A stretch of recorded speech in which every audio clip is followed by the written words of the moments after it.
Akiba came to us really and with a vision, right? A vision for his community. And it was really built off a vision that he had had about being an urban gardener a year ago, 2 years ago, 3 years ago. And a vision that's now becoming a reality. And so one of the things that we're really excited about is partnering with Akiba to build leadership potential in his community, to develop solutions in his community, and to really help his vision become a reality. I see community different, different than I did before I came into contact with the Jamie Kirk Hahn Foundation. We're not here once. We're not here to just show up and say, we're here to fix your problems. We're here to stay. We're going to be a partner. We're going to be a collaborator. We're going to be a support system for you to achieve what you want to achieve in your community. One of the things we love best about the Jamie Kirk Hahn Foundation is this army of Jamies, knowing that everybody can make a difference. I think the one thing that the Jamie Kirk Hahn Foundation is extremely good at is connecting dots. Gathering for Good was intended as a vehicle to surface solutions from the community itself. Following the first Gathering for Good, Will Jeffers came to us and said, look, why don't we do for food what First Friday's done for art? Let's have a day where we celebrate food. Let's have a day where we give opportunities to entrepreneurs. And let's have a day where we spark serious discussions about food and where it's going in our community. And so that's why we're proud to support Second Saturday. The first event we probably had 100 people, 200 people that were here just because of Jamie Kirk Hahn's involvement.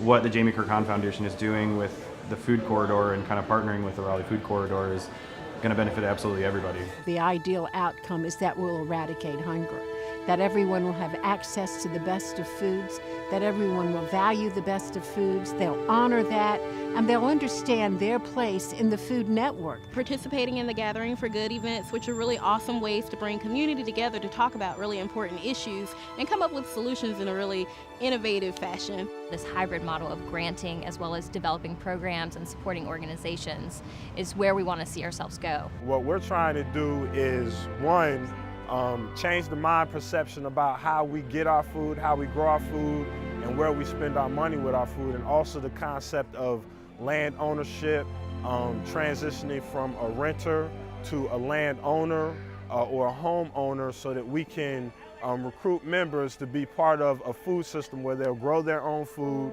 and then feed themselves first, but then donate the excess food to a network. I think the biggest impact that the foundation has on this community is that it realizes that we are not just needing good doers, but we need good storytellers, good connectors, and good facilitators. I think the foundation has that ability to really make sure that dots are connected and people who are already doing good community can do great together.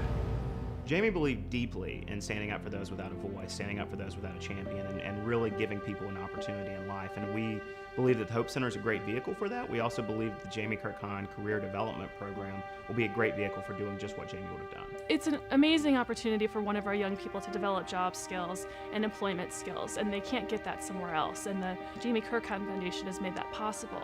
But more than that, I like to think that we're developing young leaders. We are developing young people to be aware of the issues in their community.